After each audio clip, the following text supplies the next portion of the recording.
Assalamu alaikum wa rahmatullahi ta'ala barkatu. Yan uwa barkamu da waraka, barkamu da sake saduwa wannan sanar ta ku mai albarka wato Gajimare TV. Alhamdulillah muna godiya ga Allah subhanahu wataala mai rayawa wanda ya halittu ya kuma ba su abin da za su yi. Wannan sanar mai albarka tana yi wa kowa da kowa fatan alkhairi da fatan ubangiji Allah ka biya wa kowa bukatunsa a albarkacin manzo Allah sallallahu alaihi wasallam. Masoya manzo Allah sallallahu alaihi wasallam na ko ina muna muku maraba, muna muku barka da warhaka. Da haka in kai bako na cikin wannan channel sai kai kokari kai mana like, kai mana subscribing a cikin wannan channel tamu domin mu sami wato ƙarfin gwiwa kawo muku wasu zafafan ayyuka da kuma sarraka mujarrabai.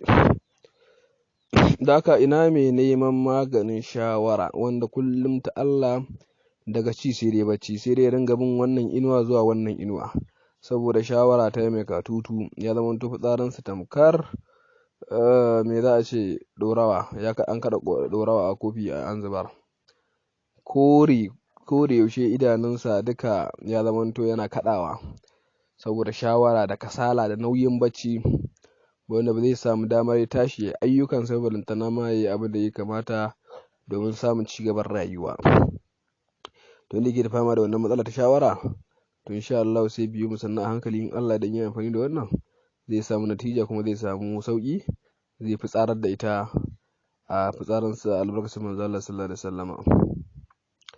Da haka da fara dan uwa an kai bako ne cikin wannan channel, kai mana subscribing, kai mana like, in kuma kai muna tare da kai to masha Allah.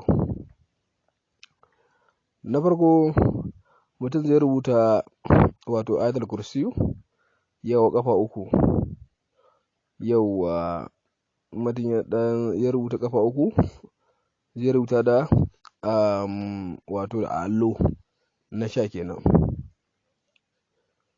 Yawa in ya rubuta da kafa 3 sai sa wato dan makodi,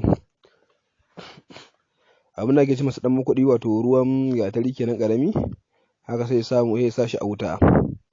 Ya sa shi a wuta yayi zafi yayi ja, to sai samu abu ya dauko shi, ya dauko shi sai sa shi rubutun sai juya shi a kwano haka, to sai ya dauki dan makodin nan sai ya sa a ciki, haka zai ce cuyi, ma'ana zai ta turri yana abin nan.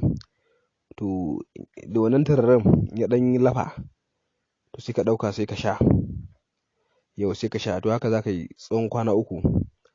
Yau to insha Allah in kai wannan, to in Allah da zaka samu natija, zaka samu sauki, zaka fitsarantar da ita baki daya a lokacin manzo Allah sallallahu alaihi wasallam.